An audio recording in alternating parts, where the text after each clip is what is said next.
and we are on Facebook and et cetera.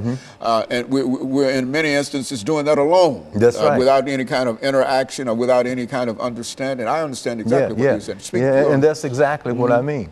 And it's kind of interesting because one can go out to dinner, or you might just be someplace and you might see a family member that may be on their instrument of interest, such as their smartphone, and you might see a child that's less than 2 years old. They might have their own iPad and they're interacting, and you might not see any interaction going on between the child and the adult.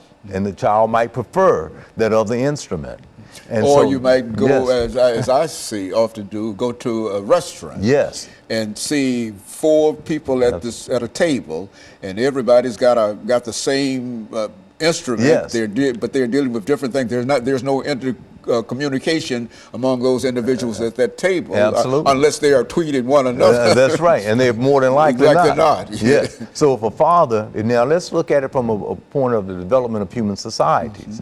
At one point during an agricultural age, the mom, the dad, all the children would be sitting around the table and interacting. You would know what the child was doing, what happened in their day. They were probably there together. Then as we've advanced to where we are right now, it's very similar to what you've just expressed. You meet, everyone is in their own world about tweeting or emailing or texting someone else. They stop to eat the meal while they might still be texting, and then they get up and say, well, Dad and Mom, I got to go.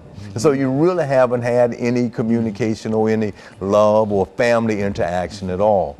But it concerns me now when we think in terms of education, to what degree, and the social science is already showing that kids are not able to write, they're not able to practice writing cursive, and many is impacted us already of not being able to even read cursive writing. So you can't write it, and then you can't read it. And so this is some of the negative impacts, where it could be positive, where you could use it and find out any information you want in your search engine, but if you're going to use it in that way. So that links right back to the social interaction of parenting. That's what I would like to try to bring out to the viewing audience today, that parents still are the most important social unit as far as the family in the social system in which we live in. And the parent interaction is most fundamental for reinforcing what is taught at school. And if you're not doing that, then the child is going to score low. If you are very involved, then you're going to find a motivated child that's going to want to go to the classroom and try to listen to teachers and professors and do well. To the degree that that doesn't happen, there's going to be a disconnect. And the values of higher education, as they were when Harvard University was founded or Tennessee State University, they are still the same today, about critical thinking, having an interest in global, national, regional news, learning how to write and read, interest in the arts.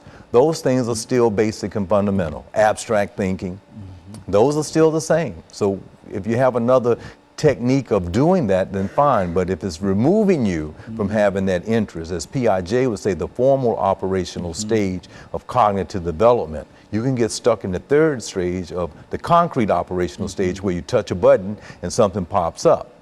As Jobs, the founder of the iPhone and the smartphone, actually indicated, took it to a developing country, touched a button, and someone who had never seen one was able to navigate through it.